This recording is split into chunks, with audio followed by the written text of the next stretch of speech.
नमस्कार, आप देख रहे हैं अपना बिहार। मैं हूं शुभे मिश्रा आपके साथ। बुलेटिन की शुरुआत बड़ी खबर के साथ करेंगे।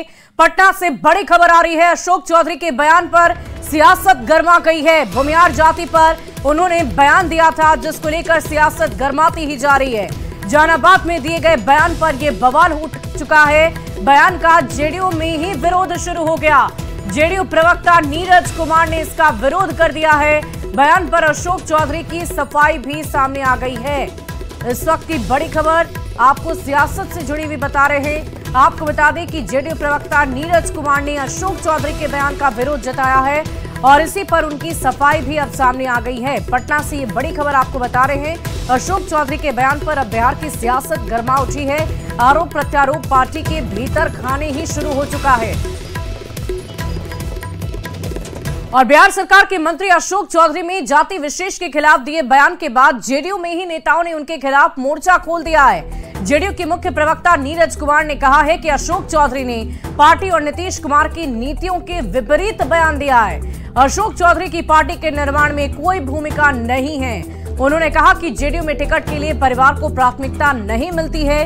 नीरज कुमार ने अशोक चौधरी पर बड़ा आरोप लगाते हुए कहा कि यदि कोई उपचुनाव प्रभावित करना चाहेगा तो इसे नहीं होने दिया जाएगा। होने वाला है तो उसको कोई प्रभावित करना चाहेगा अपने बयान के माध्यम से, तो ये जनता दल की कार्यशैली के विपरीत है। और मगध के लोग इस बात को जानते हैं कि नीतीश कुमार जी के प्रति उनका भरोसा रहा है। परिस्थिति के अनुसार कोई वोट देता है अथवा नहीं देता है, लेकिन हम वोट की चिंता नहीं करते, हम वोटर की चिंता करते हैं। और हमारे यहाँ विजय चौधरी जी हैं, माननीय ललन सिंह जी हैं, ऐसे शख्सियत के नेता हैं जिनका व्यक्तित्व का और कद इतना बड़ा जरूर है कि गांव के खेत खलिहान में जाते हैं तो गर्व के साथ अपनी पार्टी के लिए वोट मांगते हैं। तनाव नहीं बल्कि सद्भाव हमारी पूंजी है। और बिहार सरकार के ग्रामीण कार्य मंत्री अशोक चौधरी ने जहानाबाद में भूमिहार जाति को लेकर जो टिप्पणी की थी, उसके बाद सियासी हलके में चर्चाओं का बाजार गर्म हो गया है। इस पूरे मामले ने तब और तूल पकड़ लिया जब जेडीयू के मुख्य प्रवक्ता नीरज कुमार ने अशोक चौधरी पर ही निशाना साध दिया। इस मामले को तूल पकड़ने के बाद अशोक चौधरी ने न्यूज 18 से बातचीत में साफ किया कि उन्होंने किसी जाति विशेष के खिलाफ नहीं बोला, बल्कि कुछ लोग चुनाव में पार्टी विरोधी काम कर रहे थे और इसी को लेकर उन्होंने अपनी टिप्पणी की थी। उन्होंने कहा कि वो कभी भूमिहार विरोधी नहीं रहे हैं। जाति विशेष को क्यों बोलेंगे? जीवन भर हम भूमिहार के गोद में रहे हैं। श्री बाबू और महेश बाबू मेरे पिताजी को पढ़ाए हैं। ये सब अब कोई आदमी समझ रहा है कि हमको मतलब अशोक चौधरी को बोलना मतलब पूरे पासी समाज, महादलित समाज को बोलना, तो गलत बात है ना। जिस व्यक्ति विशेष को भी मैंने नहीं कहा है, मैंने उनको कहा है कि जो इस तरह के काम में संलिप्त रहते हैं, कि पार्टी के निर्णय के बाद पार्टी में रहते हुए चुनाव के समय दिल्ली, कलकत्ता, मुंबई चले जाइएगा, वैसे लोगों से सावधान रहते। मैंने तो किसी का नाम लिया नहीं। ललन बाबू पे भी कहते हैं, ललन बाबू चुनाव लड़ रहे थे तो भूमिहार बना दिया आप उनको। क्यों भूमिहार बना दिए भाई? जीवन भर उन्होंने नीतीश कुमार के साथ काम किया, समता पार्टी से लेकर, और अति पिछड़ा भाग गया उनसे। ललन बाबू पिछड़ा काम नहीं किए, वहां ललन सिंह भूमिहार हो गए, और यहां हमारे चंद्रवंशी जी अति पिछड़ा हो गए। फिर नीतीश कुमार ने तो सबका काम किया है। हम तो ये बोल रहे हैं ना। अब कोई कहे कि हम अति पिछड़ा को बोल रहे हैं, कोई कहे कि हम भूमिहार को बोले, तो गलत बात है ना।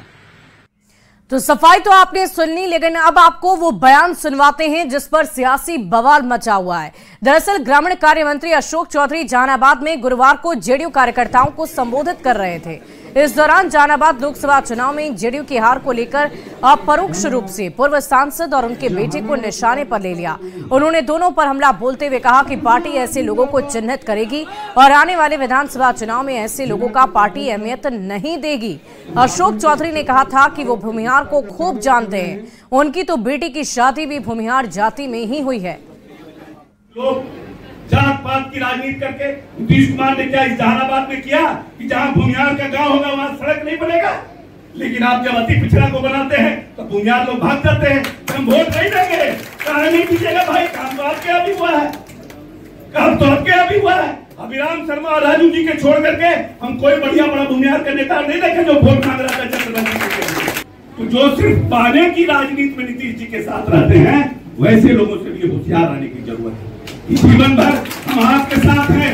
लेकिन आपको कुछ नहीं मिला तो नीतीश जी को हम गाली देने लगे।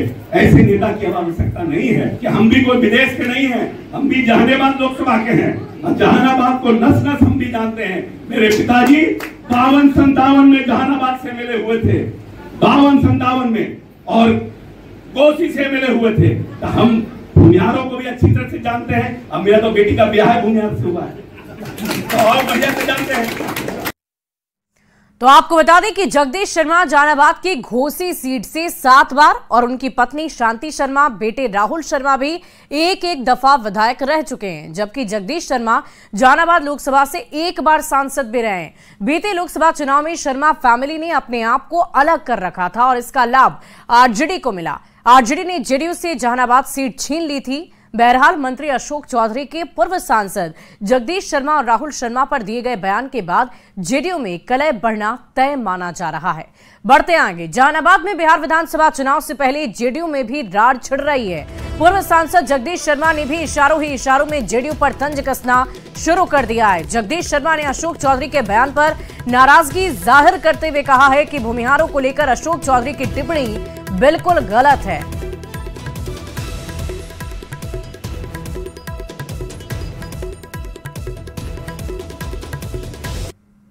हम तो एक छोटे आदमी हैं, हमारे बारे में वो बहुत गाली हमको दे सकते हैं, उनको गाली देने का छूट मिला हुआ है, लेकिन भूमिहार को गाली देना, उसके लिए शब्दों का प्रयोग करना, उसके बारे में कटु वचन बोलना, ये काफ़ी निंदनीय है और असहनीय भी है।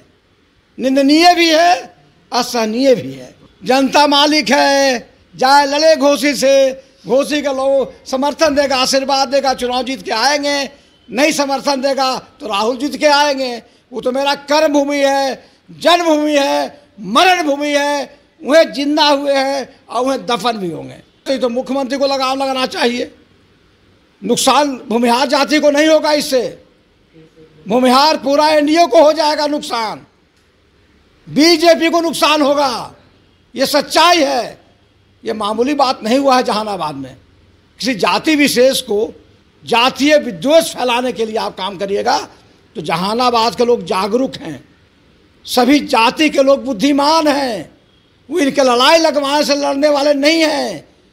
और जहानाबाद में जेडीयू के पूर्व जिला अध्यक्ष गोपाल शर्मा ने भी अशोक चौधरी के बयान पर आपत्ति जता दी है। गोपाल शर्मा ने कहा है कि उनके बयान से भूमिहार समाज काफी आहत है।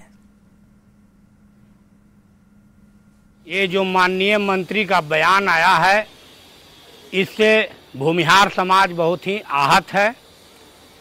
वो बोलते हैं कि 185 नरसंहारों का बिहार, हम नीतीश कुमार के सिपाही। अरे जिस टाइम नरसंहारों का दौर चल रहा था, मंत्री जी आप कहाँ थे? आप उसी जंगल राज के राजा के साथ गोद में बैठे हुए थे, जो जिसके बारे में आज आप जंगल राज चिल्लाते हैं। उसी जंगल राज के आप भी हुड़ार और सियार बने हुए थे। आप एक बहुत ही महत्वाकांक्षी आदमी हैं। आपको ये पता नहीं है कि भूमिहारों का क्या अस्तित्व है। भूमिहार कभी जात पात नहीं करने वाला है, ये हम लोगों के संस्कार में ही नहीं है। तो इन बयानों को सुनकर यह समझा जा सकता है कि बिहार में कैसे अशोक चौधरी के बयान के बाद अब सियासी पारा चढ़ चुका है और दरअसल एक एक करके नेताओं के बयान भी अब सामने आ रहे हैं। और इसीलिए हमारे साथ पटना से न्यूज 18 संवाददाता आनंद अमृतराज जुड़ चुके हैं। सीधे उनका रुख करेंगे और उनसे बातचीत करेंगे। आनंद, जेडीयू के भीतर ही रार की स्थिति नजर आ रही है। कुछ ही दिनों बाद अब विधानसभा के चुनाव भी होने हैं और उससे पहले पार्टी के भीतर ये जो रार की स्थिति बन गई है, ये क्या कुछ दर्शा रहा है? देखिए सुबी, दिलचस्प है।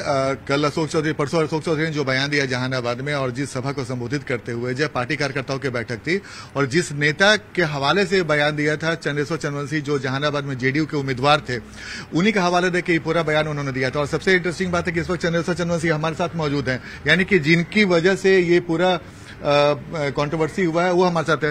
चंद्रवंशी जी, जिस जगह पे अशोक चौधरी ने ये बयान दिया एक जाति विशेष को लेके, आप भी वहां पे मौजूद थे, आखिर क्या था उस बात का अर्थ, क्या था और इस तरह के बयान का मतलब क्या है?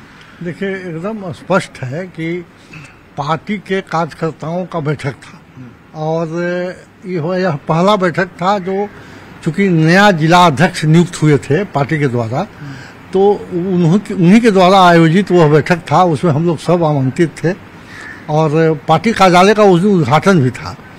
तो उसमें बोलने के क्रम में जो बात पार्टी के हित के लिए बोलना चाहिए, उन बातों का जिक्र आदरणीय मंत्री अशोक चौधरी जी किए थे, इसमें कहीं कोई संदेह नहीं है।